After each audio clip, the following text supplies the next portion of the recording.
African દેશો Uganda અને કોંગોમાં Ebola virus આતંક મચાવી રહ્યો છે, ત્યારે ગુજરાતમાં ઇબોલાનો પ્રથમ શંકાસ્પદ કેસ નોંધાયો છે। કોંગોથી મુંબઈ થઈ વડોદરા આવેલી આ 37 વર્ષીય વ્યક્તિમાં શરદી ખાંસીના લક્ષણો હતા, જેથી પ્રથમ દિવસ તેમને વડોદરાની હોસ્પિટલમાં દાખલ કરવામાં આવ્યા, પરંતુ બાદમાં શંકાસ્પદ લક્ષણો જાણતા તેમને અમદાવાદ સિવિલ હોસ્પિટલ દાખલ કરાયા હતા, જ્યારે તેમના સેમ્પલ લઈ વધુ ચકાસણી માટે મોકલી દેવાયા છે। આ સાથે મૂળ આફ્રિકન દેશના યુવકના સંપર્કમાં આવેલા એક ડોક્ટર અને યુવકના 2 મિત્ર સહિત કુલ 3 વ્યક્તિઓને પણ ક્વોરન્ટીન કરવામાં આવ્યા છે। મહત્વનું છે કે આફ્રિકન દેશોનો પ્રવાસ કરી ભારત પરત ફરતા 11 લોકોને ઘરે હોમ આઇસોલેશનમાં રાખવામાં આવ્યા છે। આરોગ્ય વિભાગના જણાવ્યા અનુસાર આ તમામ મુસાફરો અમદાવાદના પશ્ચિમ વિસ્તારમાં રહે છે।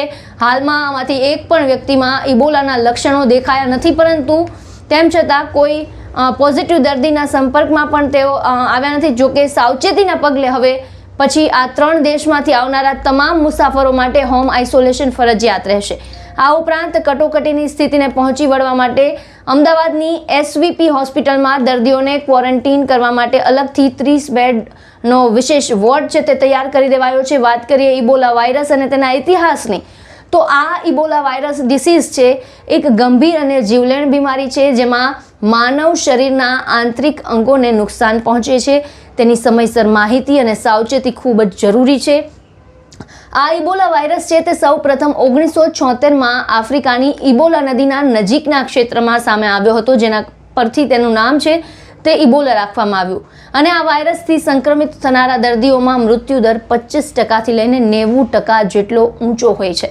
આ બીમારી સંક્રમિત વ્યક્તિના લોહી, ઉલટી, લાળ કે અન્ય શરીરના અન્ય પ્રવાહી પદાર્થોના સીધા સંપર્કમાં આવવાથી ફેલાય છે।